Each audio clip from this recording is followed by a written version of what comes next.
The last thing the men behind the curtain want is a conscious, informed public capable of critical thinking, which is why a continually fraudulent zeitgeist is output via religion, the mass media, and the educational system. They seek to keep you in a distracted, naive bubble, and they are doing a damn good job of it. In 2005, an arrangement between Canada, Mexico, and the United States was made. This arrangement, unannounced to the public, unregulated by Congress, merges the United States, Mexico, and Canada into one entity, erasing all borders. It's called the North American Union, and you might want to ask yourself why you've never heard of this. In fact, there is only one mainstream reporter who has actually heard of and has had the courage to cover this issue. The Bush administration's open borders policy and its decision to ignore the enforcement of this country's immigration laws is part of a broader agenda. President Bush signed a formal agreement that will end the United States as we know it, and he took the step without approval from either the U.S. Congress or the people of the United States. It's a deal that few have even heard of. It's being done again by very few people at the very top on behalf of the investment class, but the working class of people, political officials across our country, from communities, from cities and so forth, they don't know anything about this. This isn't some trade agreement. It is a total removal of sovereignty from these countries, which will also result in a completely new currency called the Amero. Fall.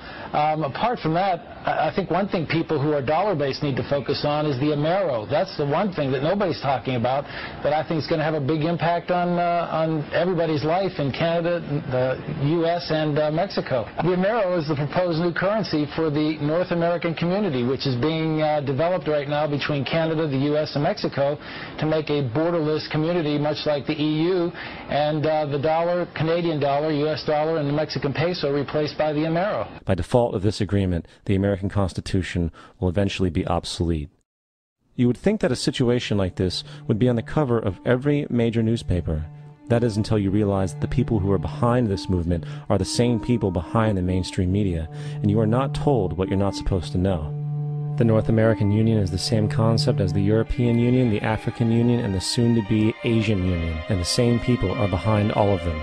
And, when the time is right, the North American Union, the European Union, the African Union, and the Asian Union will be merged together, forming the final stages of a plan these men have been working on for over 60 years.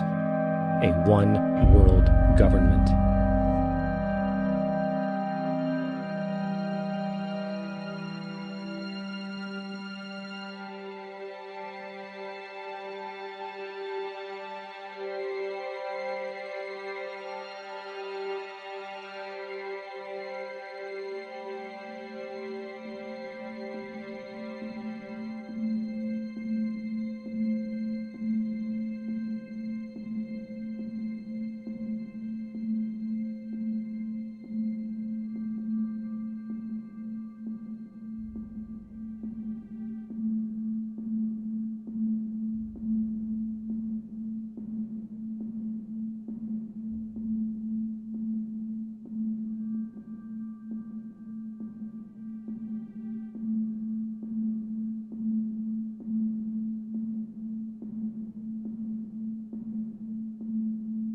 One bank, one army, one center of power. And if we have learned anything from history, it is that power corrupts, and absolute power corrupts absolutely. This is Aaron Russo, a filmmaker and former politician. To his left is Nicholas Rockefeller of the infamous Rockefeller banking and business dynasty. After maintaining a close friendship with Nicholas Rockefeller, Aaron eventually ended the relationship, appalled by what he had learned about the Rockefellers and their ambitions. I got a call one day from an attorney woman I knew, and she said, "Would you like to meet one of the Rockefellers?" I said, "Sure, I'd love to." And we became friends, and he began to divulge a lot of things to me.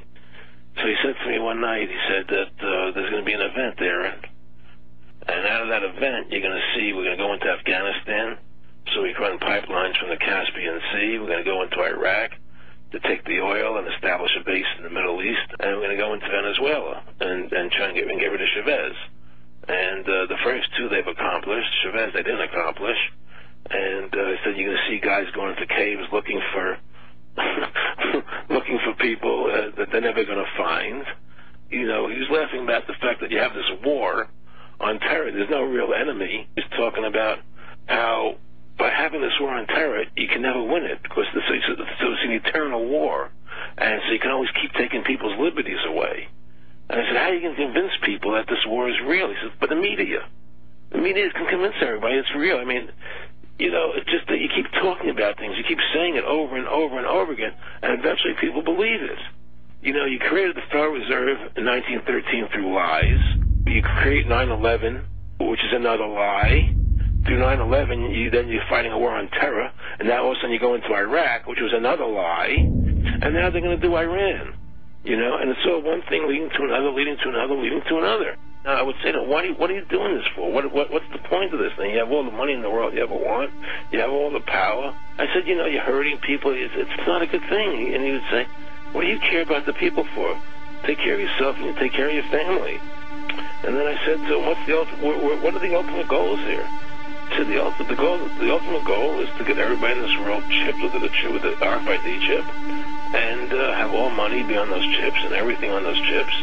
And if anybody wants to protest what we do or violate what we want, we just turn off that chip. That's right, microchipped. In 2005, Congress, under the pretense of immigration control and the so-called war on terrorism, passed the Real ID Act, under which it is projected by May 2008, you will be required to carry around a federal identification card, which includes on it a scannable barcode with your personal information. However, this barcode is only an intermediary step before the card is equipped with a VeriChip RFID tracking module, which will use radio frequencies to track your every move on the planet. If this sounds foreign to you, please note that the RFID tracking chip is already in all new American passports. And the final step is the implanted chip, which many people have already been manipulated into accepting under different pretenses. We have a Florida family who are really pioneers of a brave new world. They have volunteered to be the first ever to have microchip identification devices implanted into their body. After 9/11, I was really concerned with the security of my family. I wouldn't mind having something planted permanently in my arm that would identify me. In the end, everybody will be locked into a monitored control grid where every single action you perform is documented. And if you get out of line, they can just turn off your chip, for at that point in time, every single aspect of society will revolve around interactions with the chips. This is the picture that is painted for the future if you open your eyes to see it. A centralized one-world economy where everyone's moves and everyone's transactions are tracked and monitored, all rights removed. The most incredible aspect of all. These totalitarian elements will not be forced upon the people. The people will demand them. For the social manipulation of society through the generation of fear and division has completely detached humans from their sense of power and reality. A process which has been going on for centuries, if not millennia. Religion, patriotism, race, wealth, class, and every other form of arbitrary, separatist identification and thus conceit has served to create a controlled population, utterly malleable in the hands of the few. Divide and conquer is the motto, and as long as people continue to see themselves as separate from everything else, they lend themselves to being completely enslaved.